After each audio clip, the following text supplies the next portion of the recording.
Hello everyone, welcome to the Eternal Spoiler Breakdown. My name is Pojo, and today we're talking about a new exclusive spoiler for Echoes of Eternity, as well as a couple of new ones that showed up in the latest announcement for the pre-order pack for Echoes of Eternity. So if you're interested in that, there is a pre-order pack coming out with a box of Echoes, a Soul's Rest premium playmat, which looks really wild, like it's like circular, it's got like the Eternal Throne sort of like embedded in the center of it. It's gonna be pretty interesting to look at, as well as an Aramont premium avatar, a Nightmare card back, 4 alt art Skylord Tolek, which is going to be the card that we're reviewing at the end of this spoiler breakdown, and 1,800 gems.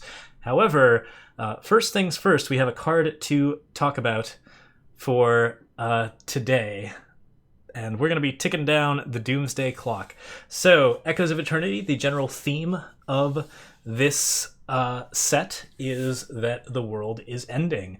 Zolta is dying, or at least like the sun appears to be going out. Nightmares have taken over a lot of different things. We're seeing a lot of units that are basically Nightmares versions of themselves. Nightmare Kirin, Nightmare Dragons, like the sunlight, the sun itself is going out, and it's quite possible that many bad things are happening.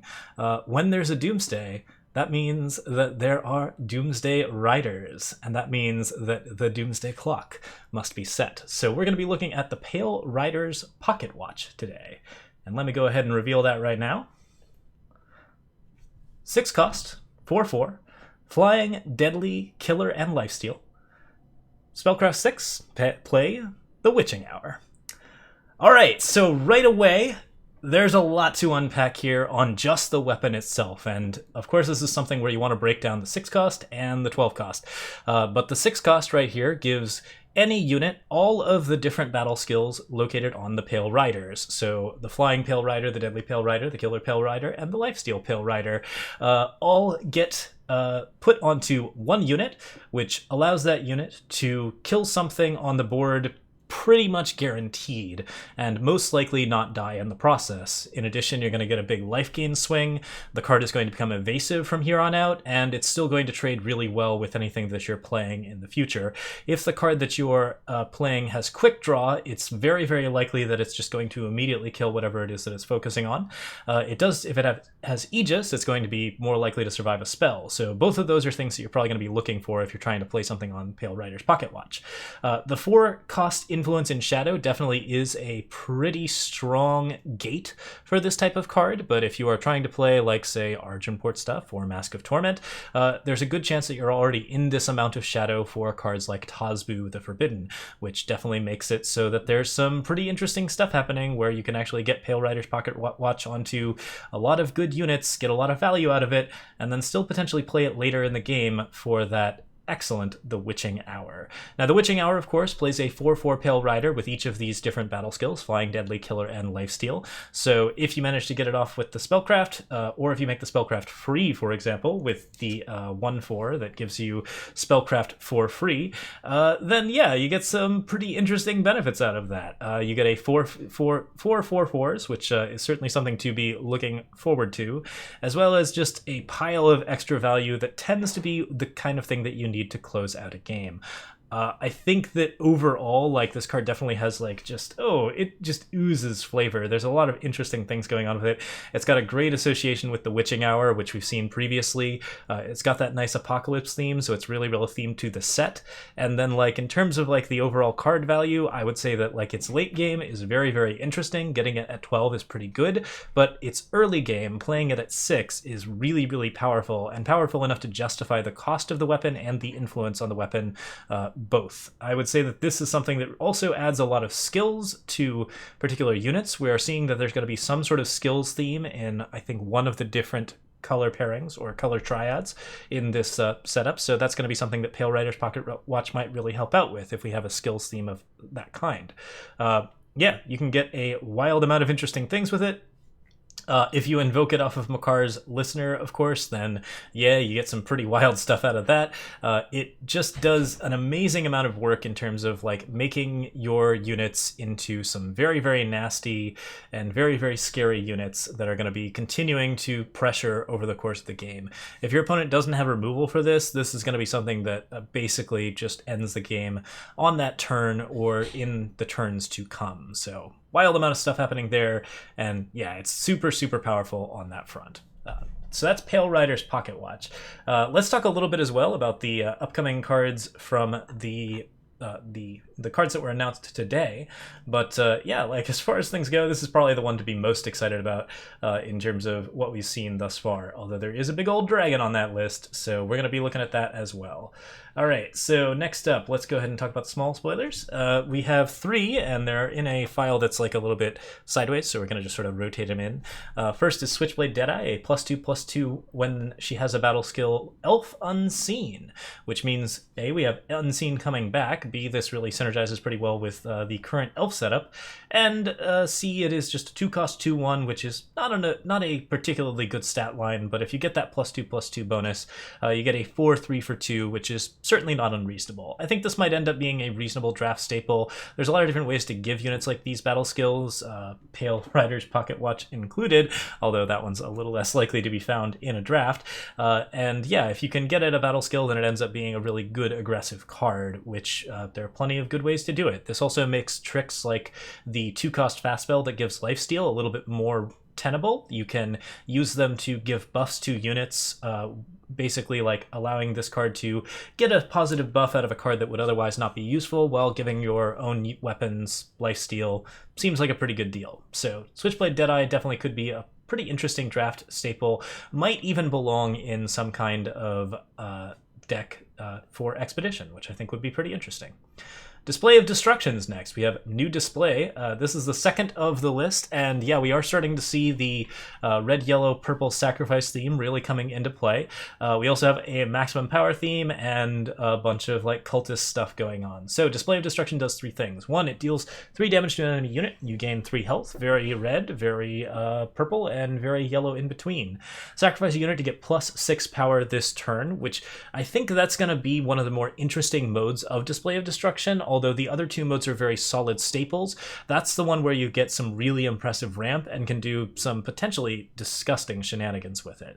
Like if you have like just say assembly line, the next turn you are getting a sacrifice, you get +6 power, you play a Kairos, and then like oh wait, do you play a Kairos? No, you don't. You get enough to like play like a big old unit. So like yeah, around like turn 6 you can play Kairos, which is kind of wild. Getting +3 power is definitely nothing to sneeze at. This is one of the best rituals that we've seen so far. Even though the cost includes sacrificing a unit, I would say that it's really on the strong side and also synergizes well with End of the Barrel, which not necessarily a card that you're going to see a lot of, but like I always am on the lookout for these sort of like maximum power strategies or temporary power strategies to become a little bit more disgusting, and this is one of those ways that you could definitely do that.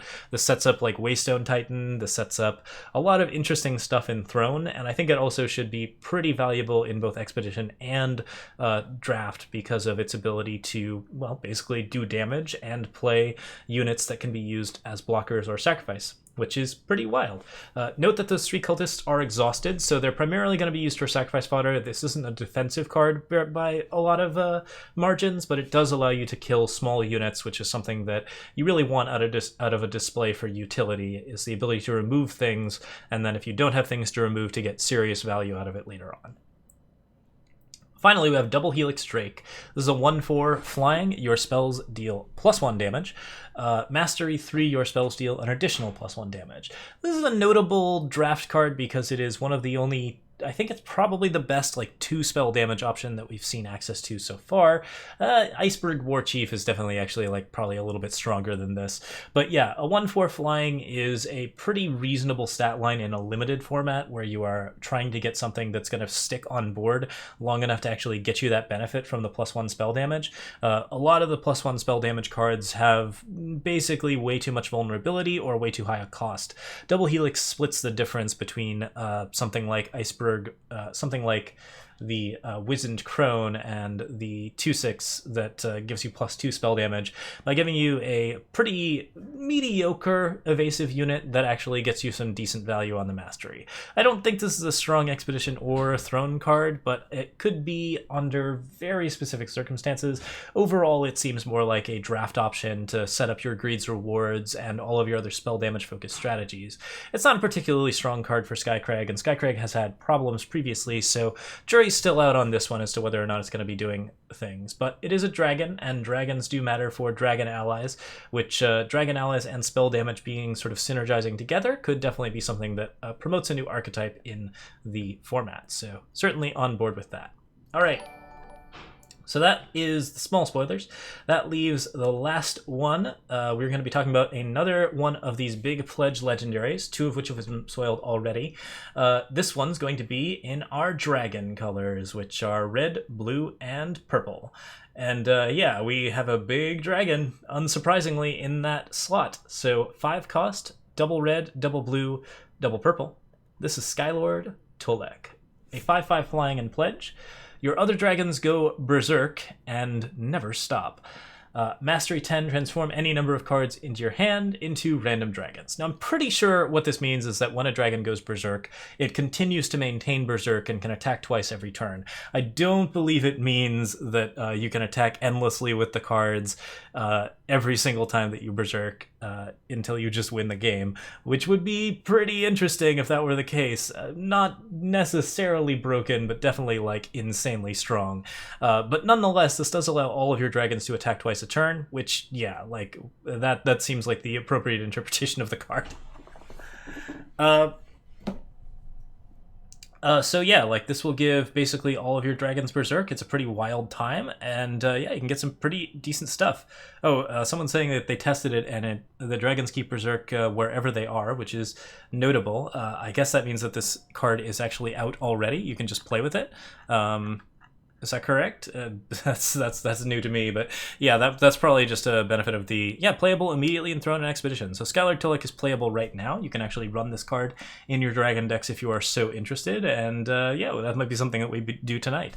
Mastery 10, transform any number of cards in your hand into random dragons, is not an amazing mastery by and large, but certainly dragons are usually pretty high cost valuable cards, and the fact that you get to choose which cards in your hand become random dragons mean you can definitely upgrade your hand in the late game with Skylord Tolek without a lot of issues happening. Definitely the randomness might not serve you as well as your own deck will, but it is a good way to really take advantage of this card, particularly if you can give it Aegis and keep it holding on to make sure that all of your other dragons stay berserk and continue to attack endlessly. That's it for tonight's spoiler breakdown. I hope y'all enjoyed. Yeah, we're most excited about that Witching Hour card. That's definitely going to be a really interesting staple in like the big shadow decks. I'm pretty excited about it in Mask of Torment. I'm pretty excited about it in even the like Argenport control lists. And yeah, we got some big dragons that can definitely carry that card as well if we're so inclined.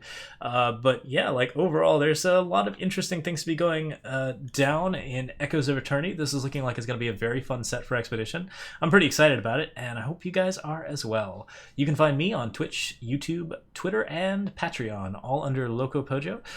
If you are on YouTube, you can sub down there with that red button, and beyond that, thank you so much for watching. Have a lovely evening, everyone. Cheers.